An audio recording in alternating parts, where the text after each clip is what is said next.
On my kicker tonight, South Africa is burning, and therein a lesson Kenya must not miss.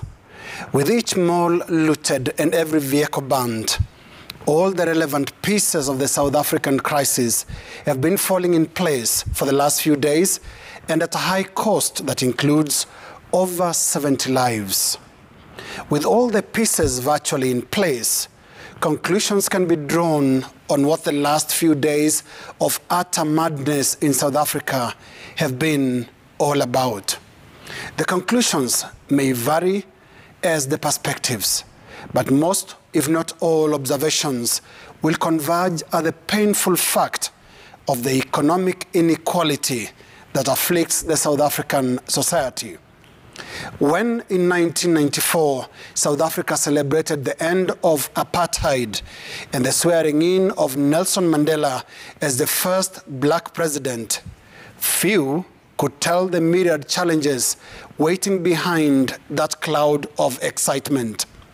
But the extraordinary spectacle of white generals saluting Nelson Mandela, their former prisoner, and their new commander-in-chief animated those who believed in Kwame Nkrumah's mantra of, quote, "Seek ye first the political kingdom, and all else shall be added unto you."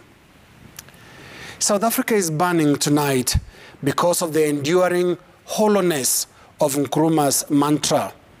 5 black presidents since the end of apartheid, South Africa is realizing the hard way that little else was added after the political kingdom. The South African economy to date rests on nearly the same structures it rested on during apartheid, with wealth distribution following racial lines, placing whites at the top of the wealth pyramid and blacks at the bottom, and a majority of them outside the pyramid altogether.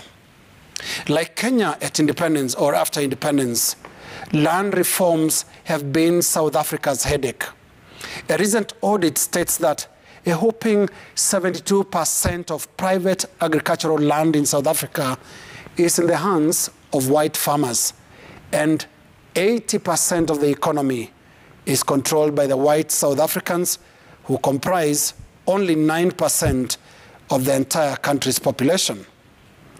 These disparities that were entrenched by the years of apartheid remain alive to date, with unemployed black populations confined to townships and slums. And so the bold admission ought to be made: the looting witnessed in South Africa had little to do with the imprisonment of former President Jacob Zuma, and just about everything to do with the poverty bred by the entrenched inequalities.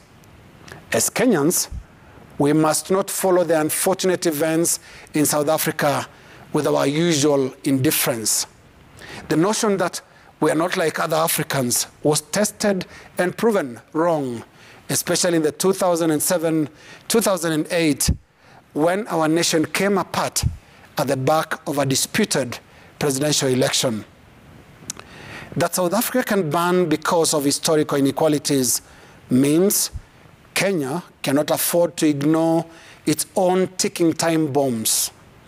I submit tribalism as such one ticking time bomb for Kenya.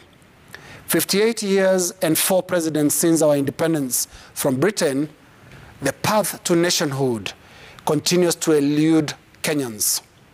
Tribe and not ideology defines our elections and the underlying scramble for the ethnic control of state power. We don't talk about ethnicity in public spaces, but we whisper in privacy, because we all know it is our most serious underlying condition on the day the pandemic of civil strife strikes. Like South Africa's inequality, tribalism is a catastrophe we refuse to confront and instead entrenched. Composition of the successive governments of our first 4 presidents will be indicted by history, especially if that beast of ethnicity consumes Kenya one day. None of the 4 presidents had the courage to tame the beast by pursuing a truly national phase of government. In a manifestation of their own deep-seated tribal insecurities, they each ensured that the nucleus of government is in the hands of fellow village mates, speakers of their own mother tongue. We have been through 4 cycles now, and I fear the 5th beckons. So we cannot ignore South Africa, because Kenya too has its own predicaments and ticking time bombs.